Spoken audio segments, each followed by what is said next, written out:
dito nakalibing si Ho Chi Minh. Yung katawan niya naka-preserve. Ito yung bedroom niya. Yun lang. We've just arrived here at the Temple of Literature. Buntang. This is buntang. Tapos parang may fried sticks yung tawag nila. I-dip ko daw kasama nung broth. If you want to try authentic Vietnamese food, dito kayo pumunta. So, this area naman, dito nila nilalagay yung mga inmates na nakatulan na ng death row. So nice.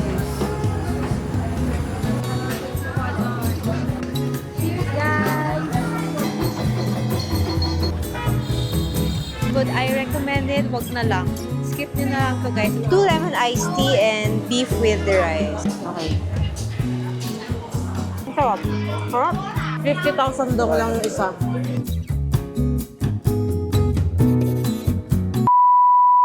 Xin chào, Hanoi! We are on our first full day here in Hanoi. Good morning, everyone! Freshen up na kami, nakapag-breakfast na kami. And by the way, we are staying here at Holiday Emerald Hotel. Itong nasa likuran ko. And if you want to watch, meron tayong separate vlog for that para in-depth yung ating review. Okay, so ngayon nagpakita na yung araw sa atin. Ayan, hindi na umuulan. Hopefully, today hindi na rin talaga umuulan for the full day. Kasi formal attirean kami ngayon kasi we are going to Ho Chi Minh Mausoleum today. Tsaka may mga ibang museums din tayong pupuntahan, of course. But right now, dun muna tayo pupunta dahil gusto namin makita yung body ni Ho Chi Minh kasi ano lang yun, half day lang yun. Kaya nagahan namin. And please take note na kapag pupunta kayo doon, don't forget to wear mga mahabang damit, pants, no shorts, no miniskirt, yan, okay? And of course, no sleeveless, kaya nakapolo kami ngayon. Okay, so ngayon we're gonna take a Grab and punta tayo doon. So let's go!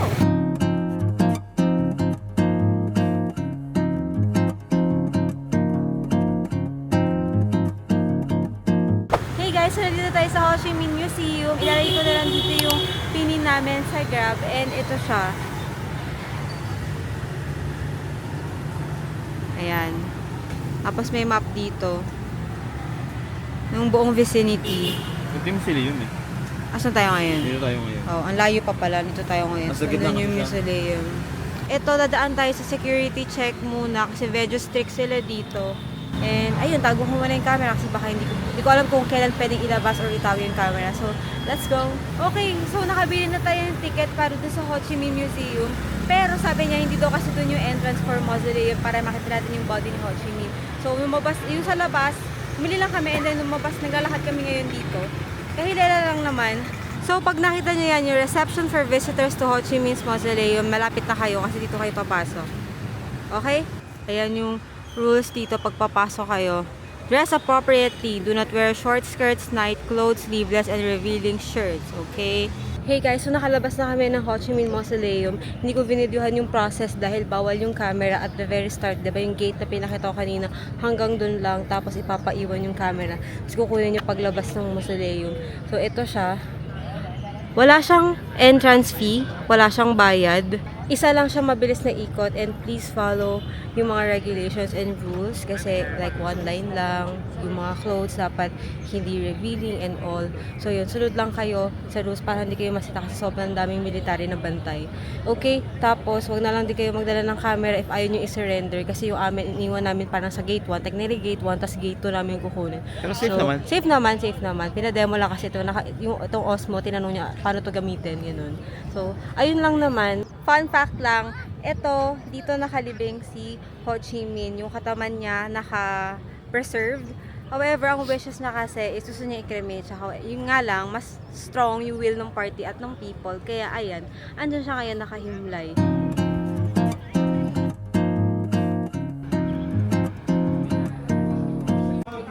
Okay, we are now entering itong presidential palace ni Ho Chi Minh. And may bayad siya ng 40,000 dong. Yun yung nasa likod natin kanina, yung pinakita kong clip yung presidential palace. Although hindi daw siya tumira dyan. Kasi very daw, pangmayaman. Ang pangmayaman luxurious siguro humble lang siya, person. Simple lang siya. Kaya dito siya. Hindi ko alam kung nagpatayo ba siya. Hindi, may bahay talaga May ito. ba- Bahay ito ng electrician dati. Oh. Napakasimpleng tao naman. Ito na yun guys, ito yung bahay niya. Contrary dun sa nakita natin kanina doon. Ang laki nun, di ba? Yan lang siya. Ayan, yung nasa likuran ko, parang bahay kubo. Tumira din siya dyan kasi siya ay isang simpleng oat lamang. Simpleng tao lang siya, kaya yun yung mga gusto niya maliliit na bahay na. Cute din kaya. Bahay kubo. Ito yung bedroom niya. Yun lang. Okay, next stop, sa vicinity lang din to ng Ho Chi Minh Mausoleum and yung Ho Chi Minh Museum.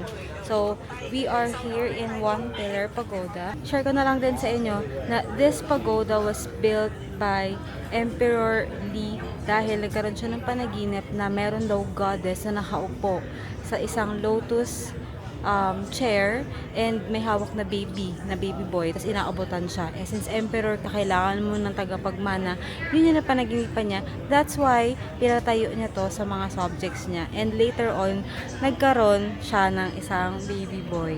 And ang last stop natin within this area is the Ho Chi Minh Museum. Naalala nyo kanina yung binayaran natin na unang-una, pagbaba natin ng Grab, yung 40,000 dong, ito yon. At least nagbayad naman na tayo, hindi na natin kailangan mag-exit at bumili pa ulit. If you want, pwede naman pala, hindi na kailangan lumabas. Ayun, pwede kayo magbayad dito.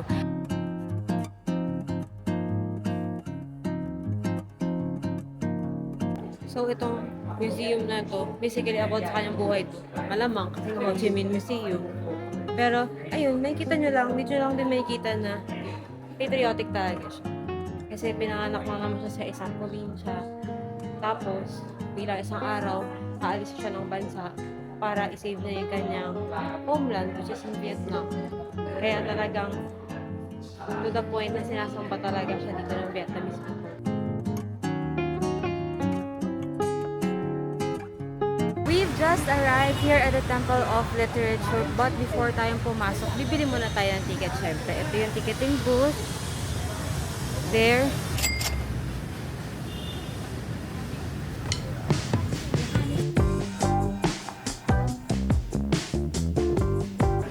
Inside the vicinity of the Temple of Literature. Originally, this was built for Confucius, the foundation of education during the ancient times. Later on, it became a center of education or learning center para sa mga noble people, and eventually this became Vietnam's first university. Okay, dito na tayo. Kakain tayo ng pho for lunch. Actually, 11:30 na rin. So, dito tayo ngayon sa Bontang Batong. So, akala ko pho. Hindi, buntang pala. Iba pala siya. Iba, hindi ko alam kung anong... Pero para siyang noodles, may sabaw and all. Parang daw siyang pho, pero Mas maraming ingredients. Para siyang pho, pero mas maraming ingredients. So, tingnan natin. Ayan, sinaserve na siya. Oh, buntang. This is buntang. Tapos parang may fried sticks yung tawag nila. Ididip ko daw kasama nung broth. Ididip ko daw sa broth rather. So, try na natin. Totoo na to. Kakain na tayo. Oo, ang sarap. Sarap na. Ang sarap. So, lasa ko yung bagoong. May shrimp paste daw kasi siya. Pero hindi naman gano'n. Coconut. Kaya pala sabi niya i-dip daw, ibabad daw sa ano. Parang churros.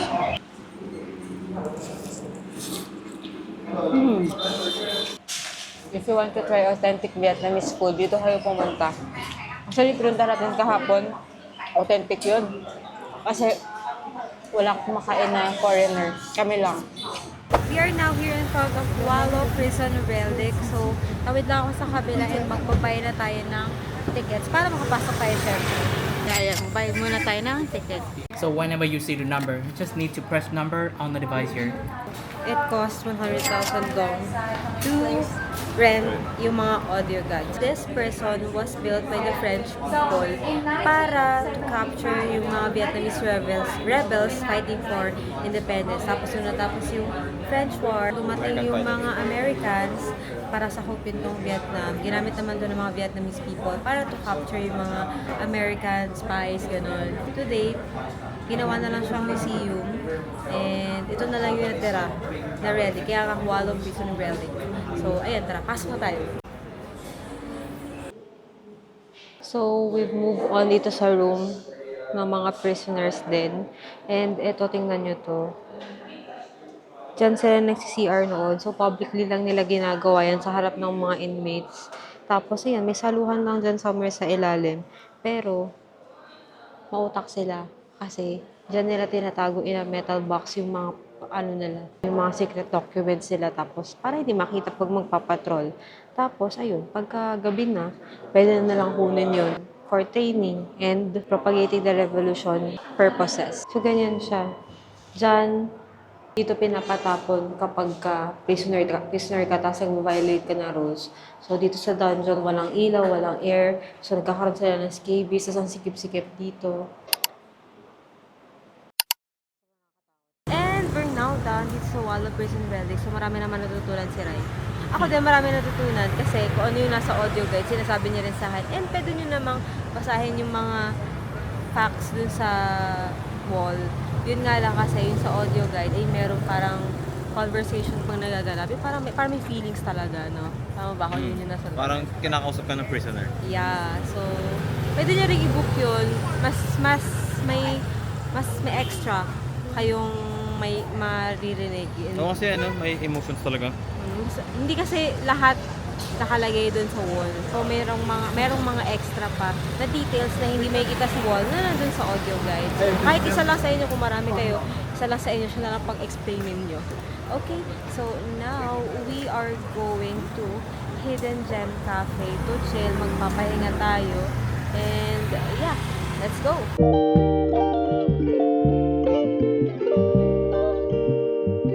Alright, we are on our next stop which is the Hidden Gem Cafe. So literal na hidden siya kasi papasok kayo dito sa parang bahay. Bahay ba to? Kasi may papasukan kayo, ayan. Third floor. Kita nyo ba? Hindi pala kita. Basta third floor, aakyat tayo. So nice. Dito pala nagkape. Ang King and Queen of Belgium. Noong January 4. Ay, this year lang. 2025.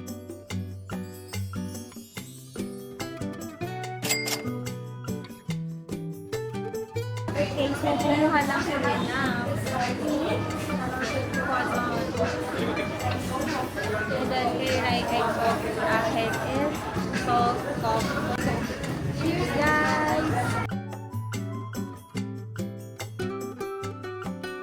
And we're out and about again. So, ngayon, bumalik kami ng hotel to freshen up at nagpalit kami ng damit. Now, we are going to walk sa Tanglong Water Puppet Show kasi binook natin yan via Klook and ililink down ko yan. Ilalagay ko dito sa screen yung prices. Alright?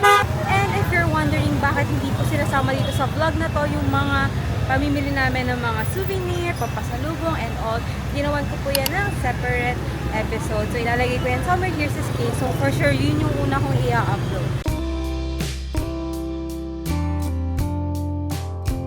So, yung water puppet show na binook natin via Klook is katapat lang siya ng One Cam Lake. Here it is! Yan. So, tatawid tayo. Matay tatawid. Okay. Diretso lang.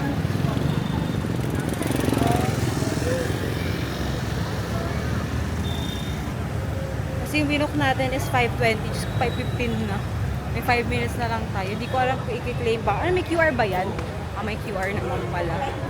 May QR code si Rai. Sabi, dito daw i-claim yan. KKD Klook. Claim lang namin yung audio guide na binili namin. So, ayun. Isa lang din. Isa lang yung binili namin. Explain na lang nila sa akin. Sobrang tipid yan. Okay. P16, P17, P16 on the other side. Let's go right.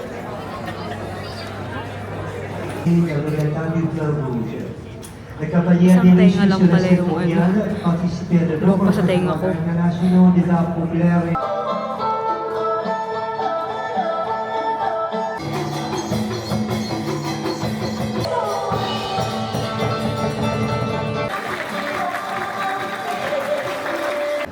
Maganda naman siya. Actually, the show is 50 minutes.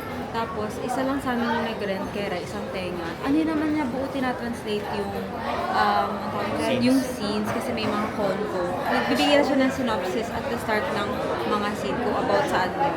Up next, pupunta tayo sa hop on, hop off kasi meron tayong schedule na hop on, hop off. Actually, hindi hop on, hop off yun eh. Kasi iikot lang siya around Hanoi. So, binook din natin yan via Klook. Sakto itong location na ito. So, tapat lang din sa 1 Lake kung saan i-claim natin yung ating ticket na binook via Klook for the hop on, hop off. Alright?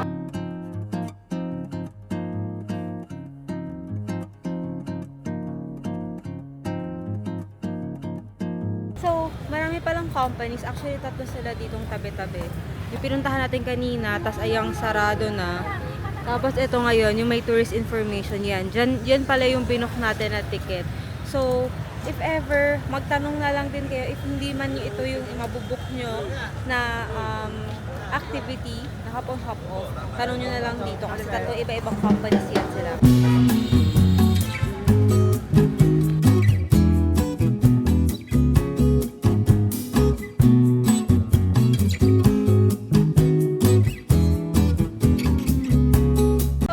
So, tapos na yung ating hop on, hop off. 1 hour siya actually. And dito kami binaba sa may Opera House. Yun yung last stop. Baling first stop, doon kayo sasakay sa 1 Lake. And last stop is, yan, sa likod ko is yung Opera House. Ngayon, would I recommend it? Wag na lang. Skip nyo na lang to guys. At least, diba, na-share ko na sa inyo na kung nakagala naman na kayo, like dun sa mga Temple of Literature, Bangkok Pagoda, ano pa ba? Yung kay Ho Chi Minh na libingan. Huwag yun ang gawin to kasi hindi rin naman ganun kadami yung actually yung life nung mga tourist spots nila dito. Ayun, buti na lang mura lang to, mga 200, 300 plus if I'm not mistaken.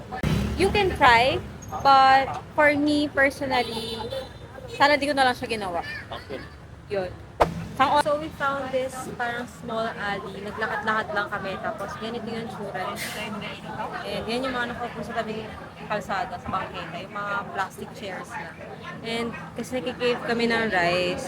So order kami ng dalawang and fried rice with beef tsaka iced lemon tea. 15,000. Ayan. Okay, thank you. Basta dito lang yan sa tapat ng store na yan. Katapat ng Hotel Du Palace. Okay, food is here. So, we got 2 lemon iced tea and dalawang beef with the rice. Sarap siya? Okay, it's my turn to try the food. Yep. Ang sarap. Sarap. Cheers, guys. Ang dami ng kanin, ha? And ito, sobrang sarap din. It goes really well with the food.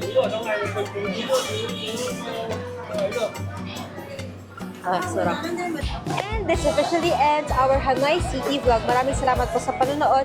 And if you have any questions, you can comment them down below or you can message me personally on my Instagram account. And if meron po kayong mga suggestions, please let me know dyan sa comment section natin below, okay? Again, it's Leslie Vieja giving you content, anything and everything under the sun.